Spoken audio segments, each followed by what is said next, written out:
gamers, it's me, and we're about to play a game I didn't know existed until a few days before we played it. I actually discovered this because it pops up on my recommended feed while I was at Race to World First. I was lying in bed after one of those long nights of work, of like streaming as much as I could, and then casting the race and doing long shifts, and then I opened my tablet. I'm skimming through to try and go to sleep and find something to drift off to, and lo and behold, a game popped up called Bully. And I was like, Bully?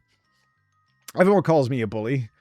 That might be interesting. This looks a bit goofy. I had a very silly thumbnail with it. I was like, all right, you got me. Let me have a look-see. I watched about 20 seconds of this, and I was like, yep, we're going to play this. In fact, as soon as I saw it was done by Rockstar, who make Grand Theft Auto, I was like, oh, Rockstar made a game called Bully? I know some of you are going, how do you not know? It launched, we figured this out actually, it launched in 2004, which is the same time that World of Warcraft launched, and therefore you know where my attention was in the gaming world, and it was not on whatever Rockstar were up to at all. So Bully, this is such a labor of love by the Rockstar team.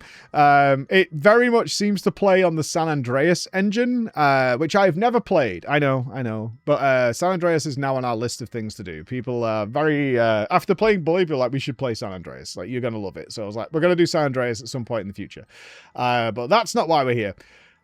What is Bully? You are a troubled youth who's been kicked out of a variety of schools. Your mum keeps remarrying for more and more money, and she's going on a year-long honeymoon with hubby number 7 or 8 or whatever he is, and you've been dumped off at Bulworth Academy to mend your ways. A Bulworth Academy is the most masochistic nightmare environment you can possibly put a child in. As you arrive, the intro of the game is you being dropped off at the academy, and then it's like, learn to walk, you know, there's tutorial stuff, and make it to the building.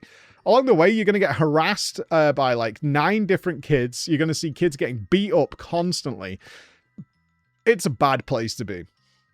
It's a bad place to be. It's almost interesting enough that the goal of the game doesn't quite add up with the description. Because when I read the description, it was like, you're going there to put an end to bullying. And I was like, oh, are we the good guy? No, not at all. It's literally just a flimsy excuse to create a silly, ridiculous game full of all the tropes in the world. So instead of gangs like we'd have in traditional GTA, you've got these school cliques. You've got like the jocks, the nerds, etc. They're all about and doing things, and they're very, very Rockstar-ish, hyper cliche into it.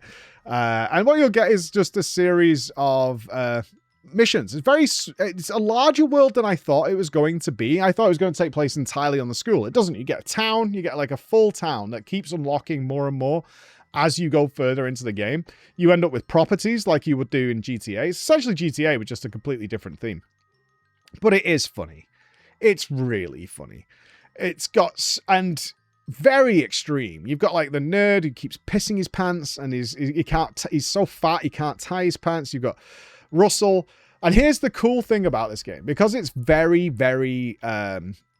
much smaller than like, you know, the Grand Theft Auto 5 that I'm sure many of you have played, which is like the entire city. Because it's a town and a school, what they decided to do is have about 12 characters.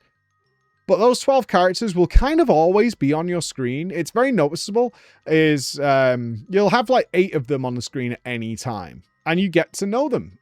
Because they'll all have like a story that's associated to them with the game. You'll get to know their names. You know, oh God, here comes Algie.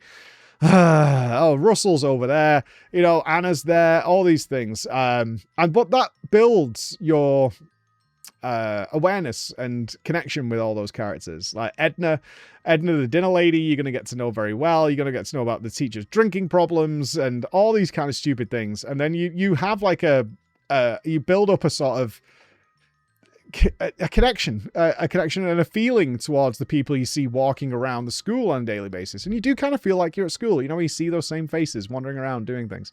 And that's really, really fun. It's extreme, though. It's really extreme in certain places. Like, without getting too graphic, you will have teachers that are stealing, like, the underwear of the girls.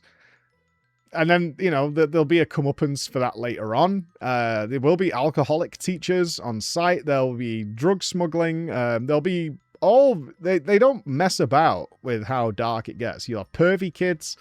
Yeah, I wasn't ready. I was like, Jesus Christ. But Rockstar is known for its shock value. You generally know what you're getting into with a Rockstar game. So I wasn't like surprised. I was like, oh God. I forgot, because I haven't played a Rockstar game a long time. I didn't particularly enjoy GTA 5.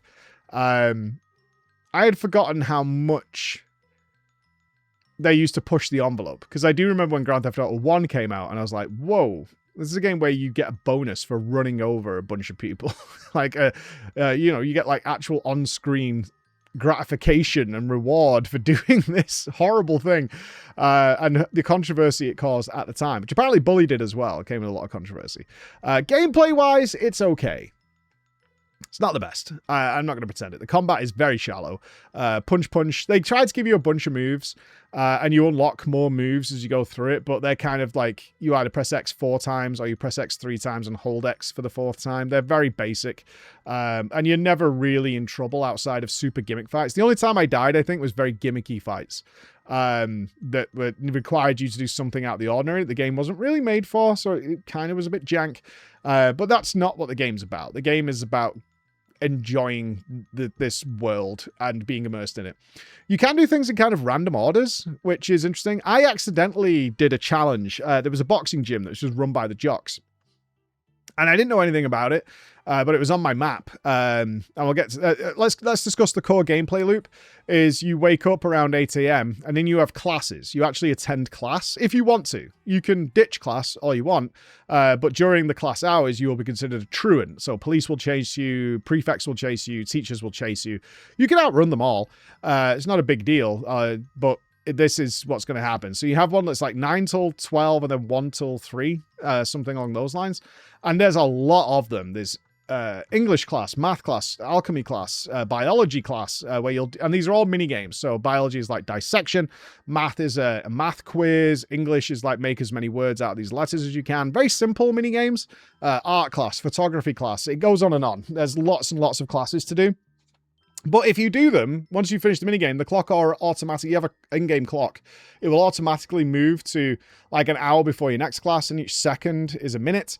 So you don't wait too long. And in there, you can rob the students of the lockers. You can do some mini side quests that people keep offering you just to kill that time. It's a minute. You can get up and just go to get a drink or whatever, and then your next class will start. It was never a problem, is what I'm trying to say, is waiting for the next class to start. And then you do your second class of the day, and you'll get a grade. Now, this did unlock story.